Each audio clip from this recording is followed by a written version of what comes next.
When the woman woke up, she found that her mouth was on a dog leash. What was even more frightening was that she was left in the wilderness. She pulled hard on the dog leash, but there was a lock on the back that couldn't be opened without a key. Just then, she saw a woman on the opposite side who was also wearing a dog leash. She was obviously much calmer. She even made a simple compass and followed the direction of the compass, ignoring her shouts. In desperation, she chose to follow the man on the hillside to the lawn above. She saw a group of people in the same situation appearing around her, and a box in the middle of the lawn, equipped with a stick to open her, which looked like a trap. One man insisted on opening it despite dissuasion, and the others had to leave first and hide in the distance to watch the situation. Not long after, a clothed pig came out, and then the man actually pulled out a row of weapons from the box. Everyone was attracted to it, and the woman also picked up the key on the ground. Everyone helped each other to open the dog leash. No one knew the current situation, so everyone had to grab a weapon first. Suddenly a gunshot was heard in the distance, and everyone ran away to avoid it. The woman was stunned. It almost hit me. The man who had blood sprayed on his face was stunned. He quickly crawled to the other side of the box. There was a woman hiding inside. She suddenly ran towards the woods, but fell into a deep pit after taking a few steps. Hearing her cry for help, the man bravely rushed over. Unfortunately, the woman's body had been penetrated by the trap. After enduring the severe pain and being pulled up, they began to escape into the woods, but at this time the man stepped on a landmine. The two were speechless, and the woman was blown back into the trap. She no longer wanted to live and committed suicide with a gun. Now the 4 surviving people came to the fence of the woods. Just as they were about to climb out, an arrow shot through the old man. The old man was completely angry and took out his pistol and shot back, but he was shot dead and fell to the ground after taking only a few steps.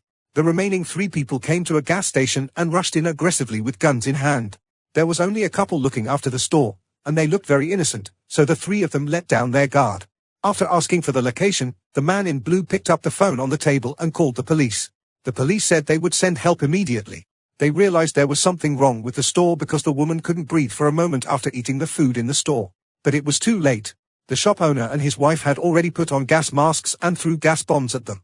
The man in white was hit instantly, and as soon as the man in blue raised his pistol, he was shot to death by the old man. After killing 3 people, a message came from the intercom, and a prey code named Snowball was walking towards the store. It turns out they are hunters. This group of billionaires are playing a real-life version of hunting, selecting prey from various places, drugging them to stun them, loading them into private planes, taking them to strange places, and killing the prey one by one. At this time, Snowball, the targeted prey, also came to the store. She was the woman who made the homemade compass. Different from her panic, Shuichio asked for a pack of cigarettes as soon as he entered the door and asked which state this was. When she heard the boss lady's reply and saw the change, she took action without hesitation.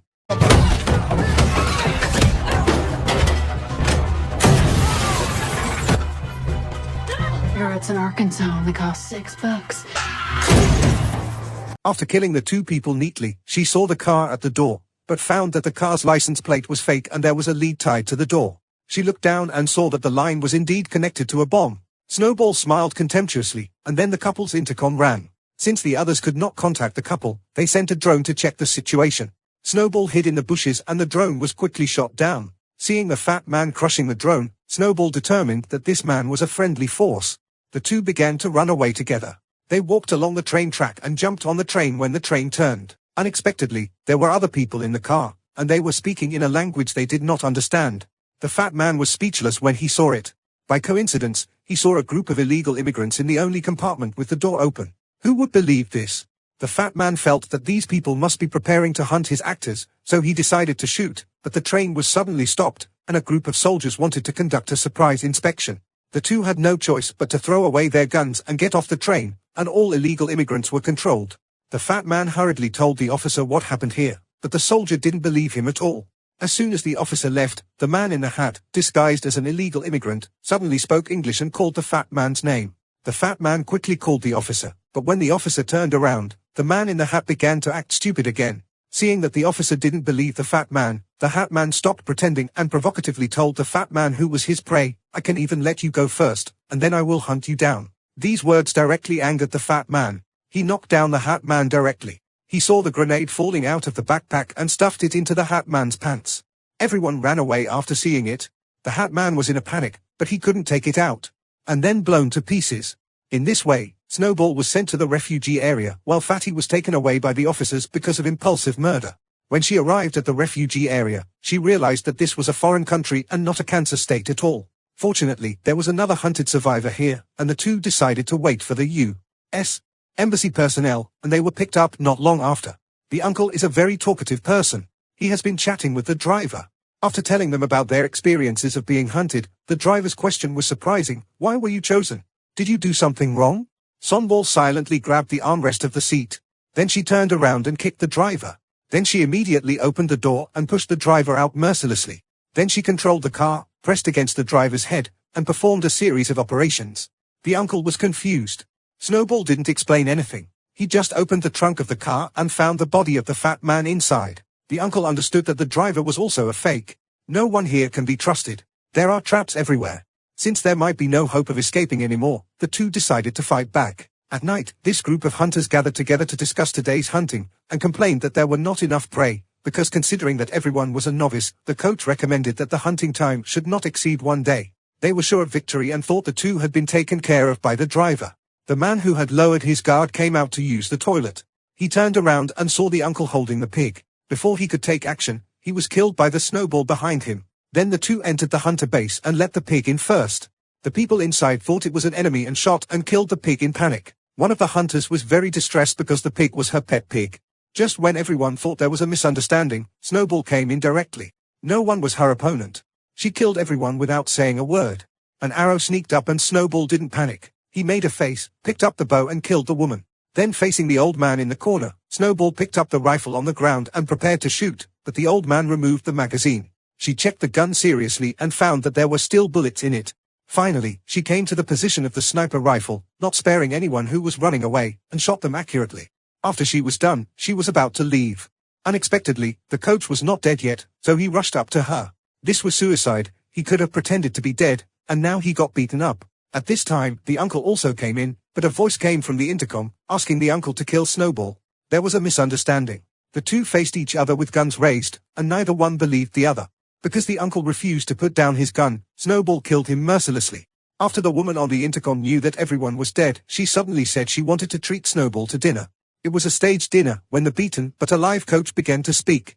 Before he died, he came to his senses and decided to be a good person, so he told Snowball to just run away instead of looking for a woman because she had been in special training for half a year and was very strong. Snowball said thank you and killed the coach with one shot, and then came to the manor where the woman lived, but she found that she had stepped on a bomb, so she had to obey the doorbell's instructions and put the gun into the mailbox at the door. Snowball walked into the villa empty-handed. She saw a puppy lying on the sofa, and photos of their prey were posted on the wall. The woman who was the culprit was leisurely cooking breakfast in the kitchen. When she saw her coming, the woman did not take action immediately. Instead, she chatted elegantly with Snowball and talked about the reason for starting this hunt. It turns out that before this, a woman's joke about hunting ordinary people was spread on the internet as a true story. A large number of netizens believed it to be true, and many netizens began to denounce them. Everyone in the group chat lost their image and reputation because of this incident. In order to take revenge, they decided to conduct a real hunt, and the target of the hunt was these netizens. After Snowball heard everything, he directly pointed out the boss's problem, which was no different from the netizens, because Snowball had not commented on it, and she was the wrong person. There was a girl with the same name as her in the town, but the boss couldn't listen at all. She thought she was right and everything she did was out of justice. In fact, she was not qualified to judge others. Still thinking she was superior, Snowball didn't want to talk to her at all, and the two immediately started fighting. The boss is indeed a trained person, his level is on par with Snowball. But after she fell, she accidentally found a gun. Snowball had to run upstairs to avoid her shooting. She grabbed the gun while she was walking upstairs, but unfortunately he was hit twice by the gun body and his palm was caught. Fortunately, Snowball was very strong. She endured the pain and kicked the boss towards the stairs. The boss then took the opportunity to pounce on Snowball, strangled her neck, and pressed her against the wall. Snowball kicked her hard against the wall. After smashing the glass, they were all tired and decided to take a break. Unexpectedly, the boss started fighting directly. After a few more rounds, the boss found a sharp weapon on the ground, picked up the rotating blade of the juicer, slashed it at Snowball, and successfully penetrated her abdomen. The excited boss did not expect that Snowball grabbed her and pushed against his wound, and the other blade pierced her body. Just like that, the boss died. After lying on the ground and resting for a while, Snowball pulled it out directly and treated the wound with a flamethrower.